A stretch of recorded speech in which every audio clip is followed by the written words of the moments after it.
Former President Barack Obama warned against complacency on the part of voters. He invoked the specter of Nazi Germany, saying, quote, "We have to tend to this garden of democracy or else things could fall apart quickly. And we have seen societies where that happens." Then he referred to World War II, saying 60 million people died. An entire world was plunged into chaos. So you've got to pay attention and vote. Let's bring in President Trump, Media Advisory Board member and conservative radio host Gina Loudon. Gina, what was your reaction when you heard what President Obama said? I'm appalled. I think it's shocking, Liz, that the former president would say something like this. I think it's dangerous to use such insightful language to compare our president to Hitler and to then compare his supporters to Hitler's supporters.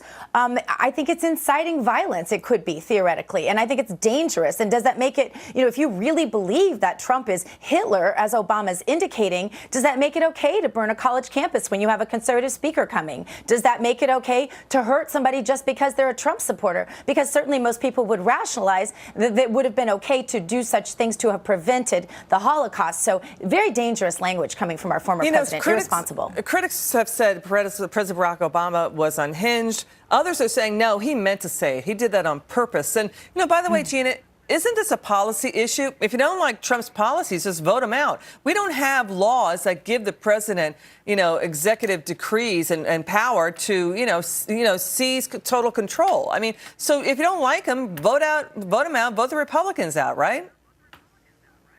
Right, and let's not confuse history. We know that socialism leads to such totalitarian regimes as Hitler, and certainly President Trump has done everything to lift regulations on our economic situation. He's done everything to make us a freer country, contrary to some of the things the policies that we saw under Obama. And you add to that the ridiculousness of the fact that President Trump just declared again Jerusalem the capital of Israel. And so you look at things like that and you think this is politics at its absolute worst. And there's a reason why presidents in our past have had the decency, Liz, to stay out of the policy of our current president. Yeah, this president should take his cue there. You bring up economic policies. The D.C. Media Beltway Chamber, Gina, has, MSNBC, for example, is saying companies are not investing, they're not creating jobs. But the U.S. just added 228,000 jobs in November. I mean, President Obama, by the way, thinks he should get credit for the strong economy. Let's roll tape. As we took these actions, we saw the U.S. economy grow consistently. We saw the longest streak of job creation in American history by far, a streak that still continues, by the way. Thanks, Obama.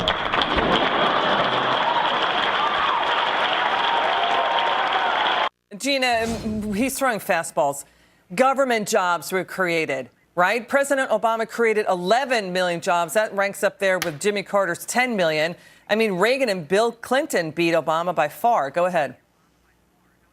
Well, we should thank Obama for what he did to our debt. We should thank him, I guess, for his 1% GDP growth. There's a lot of things to thank Obama for, the division in this country that we're feeling the reverberations of every single day. But it's certainly not our thriving economy. There's a reason why the moment that our stock market knew that Donald Trump was going to be president, there was rallies, and there have been incessant rallies ever since, and our economy is flourishing. Those arguments are just, it is the definition of ego for this former President Obama to speak this way. And I can't understand how anyone can look at that and not be humored by it, honestly. Gina Loudon, we love having you on. Come back soon.